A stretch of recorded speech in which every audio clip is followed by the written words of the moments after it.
Hi guys, hello and welcome to another C-sharp programming assignment solution. Here we will be solving assignment number 8, problem number 1 that I've assigned you, where you need to develop a C#.NET console application to accept an input from user in miles and convert it to feet. I've given you the conversion ratio that a mile is equal to 5,280 feet. So what you need to do is, in the main, you need to call a function which will accept an input from user and will send the input back to main. This is very similar to the example that we did in class where you were accepting an input from user and sending it back to main.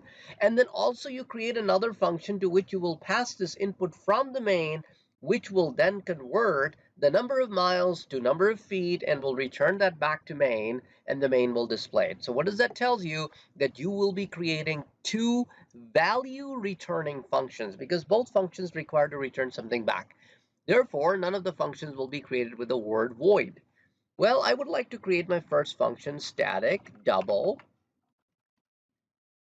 and I would like to call this one input just because that's what basically it will be used for. And it will be accepting input from user and will be sending it back to main. As soon as I write the return statement, that error will disappear. Now the other function I want is static double, another double function, which will going to do the calculation. Well, I can just call convert function, okay? Convert to feet. So these are my two functions of type double. Now let me first write the body of the function that accepts an input from user. So I have already written on line number 18 using static system.console, so I can just simply type write and I'll understand where it's coming from. So please enter number of miles, and then I'll take the input from user and return it. I could do it in two different ways. I could just take the input, convert it because it has to be returned in a double form,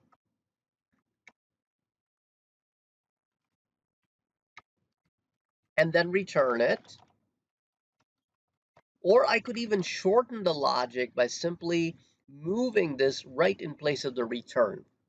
So I could either write something like this that will completely eliminate this need. The reason is because all I'm doing is I'm accepting the input from user and I'm converting it to the data type that I need, which is type double, and sending it back. So whatever you feel comfortable with, you could directly return it, or if you want, you can first accept the input in a variable and then return the variable. Whatever you feel comfortable with, just want to show you either of the two approaches are perfectly fine. So when main makes a call, main needs a catcher back. So for example, main has a variable called miles, which is expecting a double input from input. So that takes care of that. So this will grab the input. So when I said, please make sure that you call the functions in correct order, which means you must first call input and then call convert to feed so that the order is maintained. Otherwise, if you first call convert to feed, then call input, then it's meaningless. What are you inputting? Because that input will not going to be used anywhere. So that's why you first accept the input from user and then you make a call to convert to feed. Now, what will convert to feed do? Convert to feed needs a parameter. So it needs a parameter so the main can pass a value over. It will then convert that into the equivalent number of feet. So feet equals to the miles received times 5,280, okay? 5,280. So that's going to give me the equivalent number, and then I will just return that back to user.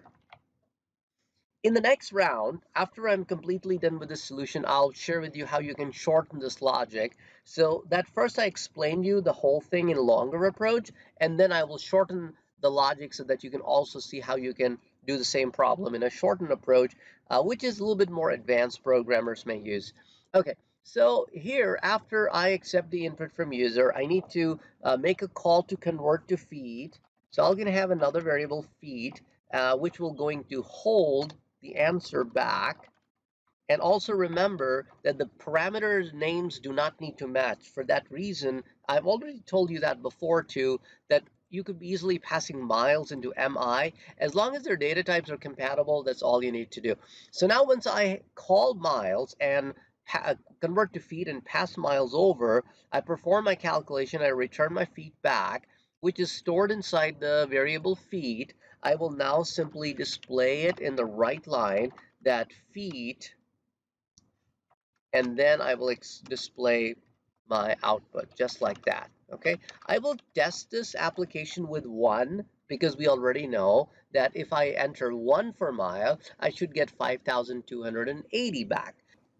So I'm running it, and I will be accepting an input from user. That's the first thing that it should do, is to ask me to enter the number of miles. So let's enter 1, and it'll tell me 5,280. So now let me run it again, and I'm going to now enter a value other than 1, let's say 2, so it tells me 10,560. And now let me run it again and enter a decimal value, let's say 1.1, and it gives me a value 5,808. So it is simply taking an input from user, converting it, and sending the output back to me. Perfectly fine. Now, as I told you before, that we will now look at how we can reduce the code logic. The first thing I will do is, as I told you, we do not necessarily need this stuff, right? I can directly accept the input from user and return it right there. Whatever you saw this far was a perfectly fine solution. Now I'm just reducing the number of instructions. Similarly, when it says convert to feed, I'm accepting an input and I'm doing a conversion and storing it in a variable and then returning the variable. Instead of doing that, I could directly write this calculation within the return statement. I do not need a variable to hold it for a line and then return it. I could perfectly do that as well. So as you see, we already reduced the code in each of the other methods. Now let's pay attention to the main. I'm accepting an input from main into miles, then putting the miles into convert to feed, and then putting that in feed. I could very well make a call directly here instead of miles. So this is called nesting functions. I have already taught you that. That's what I'm going over this with you in the previous example that I did on this channel, where I was sharing with you the method calls in C#. So what will happen is the inside call will take place. Inside call will call the input method on line number 28, accept the input from user. The result will be sent back to as a placeholder in place of the input call, which will then be passed to convert to feed, which will do this calculation and send it back and put it in feed. Exactly the same way the calculations will happen. Before I further reduce the code instructions down, let me show you that is working exactly the same way. So if I enter 1, I get 5,280 back. Okay, now let me further reduce it. If you notice here, convert to feed is calling input. Input is getting done, returning a value back. Then I call convert to feed, getting done, returning a value back, which I store in the feed only to display on the next line. So I could, again, use the same idea. I could just take this and replace the feed here, and it works exactly the same. So this is how it is working. Line number 23 gets hit, feet colon.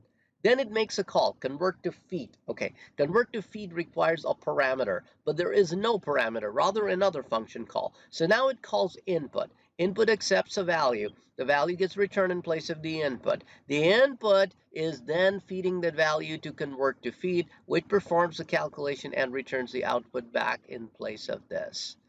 Well, this is only for you to see how the same program could have a reduced output. And if you are perfectly fine doing it the first way that I showed you, you do it that way. If you're okay doing it the shorter way, you do it the shorter way. It's totally your choice. I just wanted to show you guys how the program instructions can be reduced and still you get the same exact output. Let's test this by running it, and I'll enter 1 for miles and I get the 5,280, the same value back. Well, guys, take care and I'll see you next time. Bye-bye.